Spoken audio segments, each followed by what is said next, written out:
Before diving into this incredible story, consider subscribing to the channel and hitting the bell. Every story here has something to say, and you won't want to miss a single one. They robbed her, without knowing she had a black belt in karate. Newark, New Jersey, an October evening. The autumn wind blew between the old red brick buildings, stirring up dead leaves that swirled in time with its gusts. The air carried the scent of distant rain, damp asphalt, and urban fatigue. It was one of those evenings when the city seems to hold its breath, when the streets, deserted by the crowd, were crossed only by the shadows of street lamps. Lisa Carter walked steadily, her gym bag slung over her shoulder, her hands stuffed in the pockets of her gray hoodie. A podcast about mental resilience played in her ears, a calm voice talking about body awareness, grounding, and staying calm in tense situations. She listened attentively, distractedly observing her surroundings out of the corner of her eye, a habit she'd never lost. She had just left her dojo, located a few blocks away. The mats had just been cleaned, the lights turned off, the doors locked. The students from the evening class had bid her farewell respectfully. Among them, a shy young girl, Tamika, had stayed a few minutes after class to talk to her about bullying at school. Lisa had listened to her, then taught her some simple defensive moves, but most importantly, she had talked to her about posture, gaze, and breathing. About that inner strength that no one sees, but everyone feels. Because Lisa Carter wasn't just a karate teacher. She was a woman forged by the fire of life. Born in South Ward, an area known for its social tensions and inequality, Lisa grew up in a world where survival came before dreams. Her father, Raymond Carter, a former military man turned truck driver, disappeared overnight when she was 7 years old. One morning, he left, saying he'd be back before dinner, and he never came back. For years, Lisa had wondered if he'd been abused, run away from debt, or simply escaped a life he'd never chosen. Her mother, Evelyn, a night nurse at an underfunded hospital, never spoke of it. She'd raised Lisa and her two brothers, Malik and Jordan, alone, juggling shifts, meals to prepare, bills to pay, and homework to rush through, exhausted but upright. At 10 years old, Lisa had been assaulted in the schoolyard by an older boy who wanted her snack. She hadn't cried. Not that day. But that night, her mother had found her curled up under the table, her fists clenched, her eyes blank. Never again, Evelyn had whispered, hugging her. The next day, she enrolled him in a small dojo run by an old Japanese man named Sensei Nakamura, a forgotten, humble, but formidable master. At first, Lisa didn't dare speak. She didn't understand the strict discipline, the heavy silences, the gestures repeated 1,000 times. But as the months passed, something inside her opened up. She understood that each kata was a story. That each position was a statement. That each breath could become a shield. She trained hard. Not to become violent, but to no longer be vulnerable. At 14, she was already faster than most boys her age. At 17, she was competing in regional competitions. At 22, she earned her black belt. And at 25, she took over the dojo from Sensei Nakamura, who handed her the keys with these words. Technique doesn't make the master. It's how you use your strength to protect others that will make you a leader. At the same time, Lisa pursued social work studies. She wanted to understand the world beyond fists. She then worked with young people from broken homes, single mothers, and adolescents in rehabilitation. She listened to them, advised them, and helped them redefine what it meant to be strong. Lisa deeply believed that true power lay not in muscle, but in the mind. Self-control. Clarity in the midst of a storm. He was 22:43 as she turned into the narrow cobbled driveway that led to the underground parking of his building. The air was humid, thick with the acrid scent of wet asphalt and city waste. The flickering light of a burnt-out street lamp cast eerie shadows on the concrete walls. An eerie silence reigned, broken only by the sound of his footsteps and the faint metallic creak of a rusty garage door somewhere farther away. It is to bet hat they arose. Emerging from the shadows like ghosts, two hooded men, with faces partially covered by black scarves. Anonymous silhouettes. furtive, but determined. The first, grand, corpulent, with a confident gait, pointed a handgun towards her with disturbing precision. He wasn't nervous. He had his intimidation under control, as if he'd done it before. The second, more skinny, moved constantly, glancing anxiously behind him. His fingers trembled slightly, he walked restlessly. A follower, not a leader. Perhaps on his first assault, or too panicked to pull it off. The tall man's voice rang out in the darkness. "Give me your bag and your phone. You have 3 seconds." A silent countdown began in Lisa's head. 3. She assessed the distance, the weight of the bag in her hand, the angle of the light, the posture of the armed man. 2. Her heart sped up, but her breathing remained slow. Controlled. Anne. She slowly slid her gym bag off her shoulder, without rushing, her eyes slightly lowered. She adopted the attitude of a frightened woman, obedient, docile. But it was a mask. "No problem," she said softly. "I give you what you want." But instead of dropping the bag at the attacker's feet, she let it fall gently behind her, about a meter away, a barely perceptible gesture. Strategically, this forced one of them to approach. To lean forward. To uncover themselves. The younger one, nervous, stepped forward. "Damn, why did you throw it there?" he grumbled, moving towards the bag, unaware that he was walking into a strike zone. He leaned down. Everything happened in half a second. Lisa pivoted sharply on her supporting leg, lithe as a cat, focused as a blade. Her foot described a perfect arc in the air, striking the right temple off the aggressor with the speed and force of a stretched whip. A circular blow, Mawashi Jerry, precise, silent, devastating. The young man's body was torn from its position.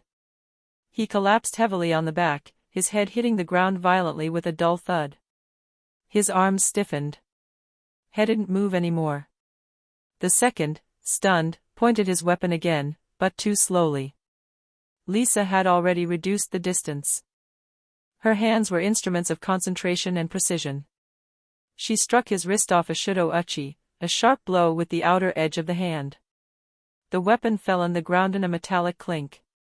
Without waiting, she continued, a brutal elbow to his throat, which cut short his breath, followed by a powerful knee to the solar plexus, which made him double over in pain.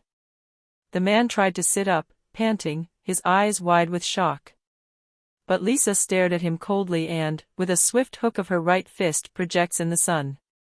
He fell to knees, disoriented, out of breath, his raspy, ragged breath echoing down the aisle. An almost unreal silence, broken only by the sound of his own breathing. Lisa stepped back cautiously, glanced at the 2 bodies on the ground, one moaning weakly, the other unconscious, then picked up the fallen weapon, using a clean handkerchief from her bag to avoid leaving her fingerprints on it. She sat up. Briefly closed her eyes. Breathed. Then she took out her phone. Her fingers weren't shaking. She calmly composed the 911. "Yes, this is Lisa Carter, 327 Jefferson Street, at the entrance to the underground parking garage. I was assaulted by 2 armed men. They have been incapacitated. I am unharmed. I'll wait for you." She hung up, put the phone away, and stood there in the pale streetlight, straight and calm, her eyes turned toward the night. No trace of panic. Just that quiet strength you never guess from the outside. A few minutes later, 2 patrol vehicles sped down the driveway leading to the underground parking lot, their lights flashing, their sirens now muted. 2 officers quickly got out, hands on their seatbelts, scanning the scene professionally. Officer Marcus Fields, a respected veteran of the Newark Central Precinct, immediately recognized the figure standing calmly amidst the chaos. He frowned slightly as he approached.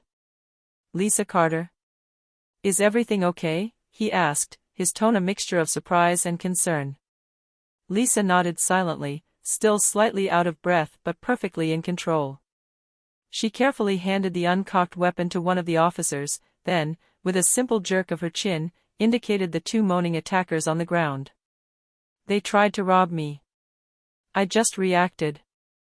One of the thugs, the larger one, was struggling to get up, his wheezing betraying the pain of a possibly dislocated shoulder. The other, on the ground, motionless, was groaning in pain as he clutched his jaw, clearly fractured.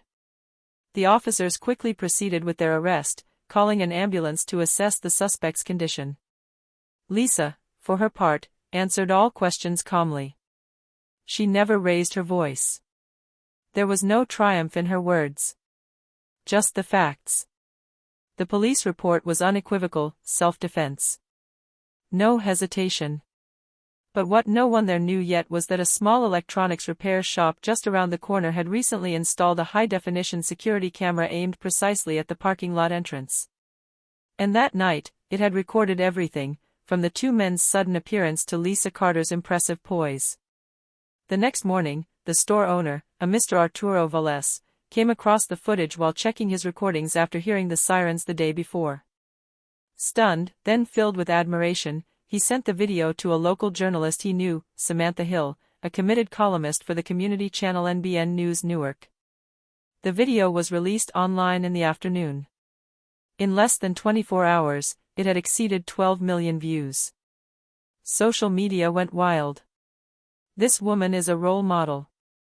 Composure, power, humility. Respect. I'm going to sign up for a karate class tomorrow. That's why you have to be wary of appearances. She took them apart. A modern warrior. Lisa Carter, you represent us. Lisa, for her part, was inundated with media requests, interviews, talk shows, podcasts. Even nationally syndicated programs contacted her.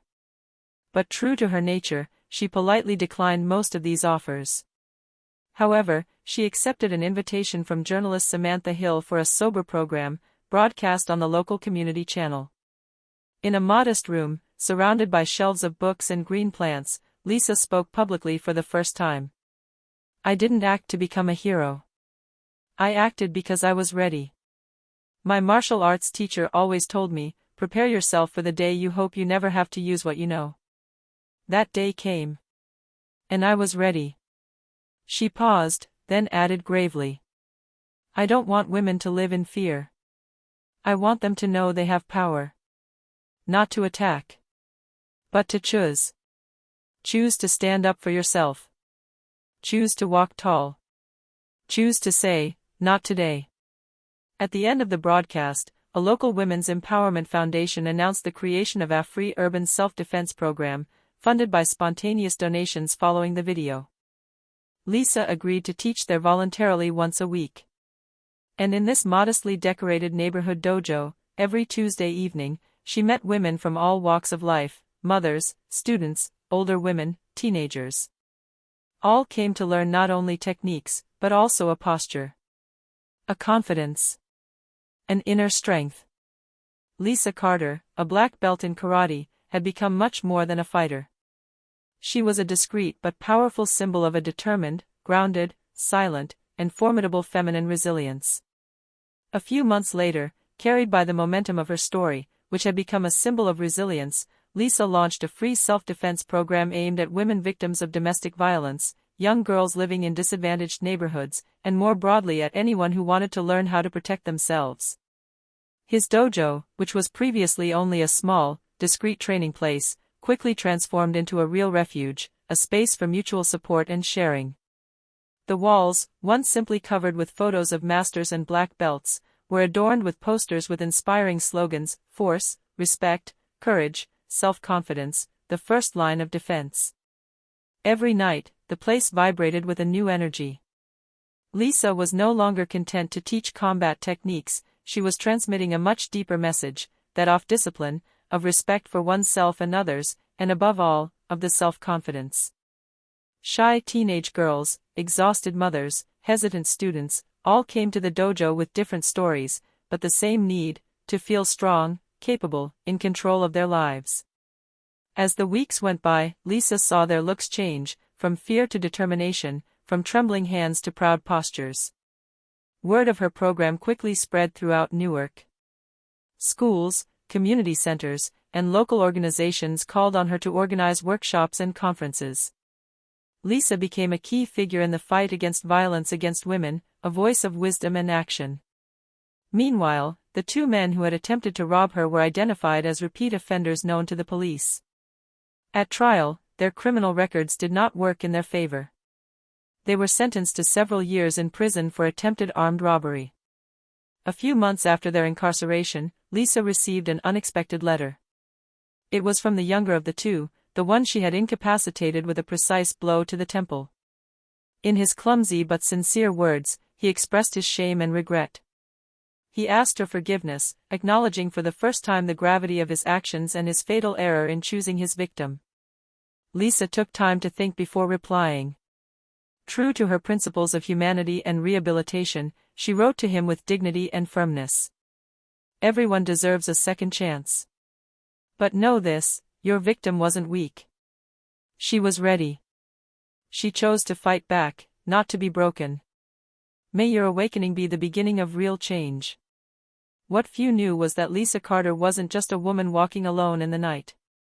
She was a black belt, a passionate educator, a quiet force capable of awakening the hidden power in each of us.